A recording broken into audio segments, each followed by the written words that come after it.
ចរិតមនុស្សស្រីដែលមនុស្សប្រុសគួរតែរៀនទទួលយកស្នេហានិងគ្រួសារ 1. មនុស្សស្រីមានចរិតក្បាលរឹងចរិតរបស់មនុស្សស្រីដែលមនុស្សប្រុសគួរតែត្រូវរៀនទទួលយកគឺមនុស្សស្រីជាមនុស្សក្បាលរឹងបំផុតបើនាងមិនចង់បានអ្វីមិនចង់ធ្វើអ្វីអ្នកមិនចាំបាច់បង្ខំឲ្យនាងធ្វើទេដាច់ខាតគឺនាងមិនធ្វើឡើយហើយបើខឹងវិញទោះអ្នកប្រឹងតាមលងយ៉ាងណាក៏មិនងាយបាត់ដែរតែបើអ្នកមិនតាមលងគឺនាងនឹងកាន់តែខឹងអ្នកលើសដើមនេះហើយជាចរិតមនុស្សស្រីដែលអ្នកគួរដឹងទោះវាស្មុគស្មាញបន្តិចមែនក៏ដោយ 2. ចរិតមនុស្សស្រីគឺពូកែងក់ងមនុស្សស្រីណាក៏ដូចមនុស្សស្រីណាដែរ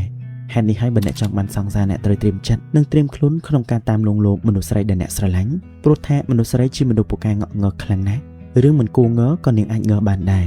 ដូច្នេះបើអ្នកមិនបានត្រៀមចិត្តទទួលយកទេអ្នកនឹងជឿក្បាលជាក់ជាមិនខានតែក៏មិនអាចបន្ទោសមនុស្សស្រីបានដែរព្រោះវាជាធម្មជាតិរបស់មនុស្សស្រីដែលចង់បានការចាប់អារម្មណ៍ពីមនុស្សប្រុសដែលខ្លួនស្រឡាញ់ ទី 3 ចរិតរបស់មនុស្សស្រីគឺចូលចិត្តគិតច្រើនគ្មានមនុស្សណាពូកែគិតច្រើនជាងមនុស្សស្រីទៀតទេសូម្បីតែរឿងតូចតាចដែលអ្នកគិតថាវាមិនមែនជារឿងធំដុំក៏មនុស្សស្រីអាចយកមកដេកគិតបានដែររហូតដល់ពេលខ្លះគិតតែម្នាក់ឯងហើយយកមករករឿងអ្នកទៀតផងហេតុនេះហើយបើអ្នកចង់បានសង្សារត្រូវរៀនទទួលយកថាមនុស្សស្រីជាមនុស្សពូកែគិតច្រើនហើយក៏ពូកែតូចចិត្តច្រើនដែរ 4. មនុស្សស្រីមានចរិតពូកែប្រច័ណ្ឌរករឿងច្រើន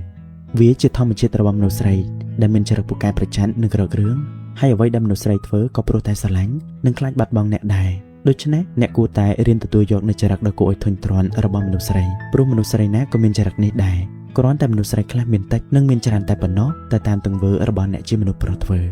5. មនុស្សស្រីមានចរិតចូលចិត្តបិទសិតច្រើនបើមិនទាន់ត្រៀមខ្លួនរួចរាល់ក្នុងការទទួលយកការបិទសិតពីមនុស្សស្រីនោះទេកុំទាន់យកសង្សារព្រោះចរិតរបស់មនុស្សស្រីគឺចូលចិត្តបិទសិតហើយការដែលមនុស្សស្រីបិទសិតវាក៏មិនមែនជារឿងខុសប៉ុន្មានដែរគឺដើម្បីចង់ឲ្យអ្នកល្អហេតុនេះមនុស្សប្រុសគួរតែរៀនទទួលយកទោះទទួលយកមិនបានក៏ត្រូវតែរៀនបើមិនអញ្ចឹងទេមិនចាំបាច់យកសង្សារនោះទេ ទី 6 មនុស្សស្រីមានចរិតមួយគឺតែងតែចង់ឈ្នះអ្នកប្រហែលជានាងមិនអាចឈ្នះអ្នកដទៃនោះទេទើបបានជានាងចង់ឈ្នះអ្នក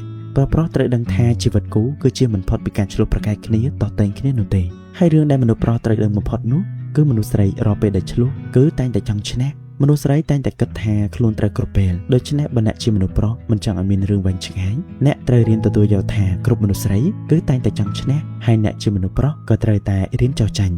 ចំពោះរឿងខ្លះទោះបីជាអ្នកឈ្នះក៏ដោយក៏ត្រូវតែដាក់ខ្លួនទម្លាក់ខ្លួនទម្លាក់មានអ្នកបន្តិចផងដែរស្នេហ៍និងគ្រួសារ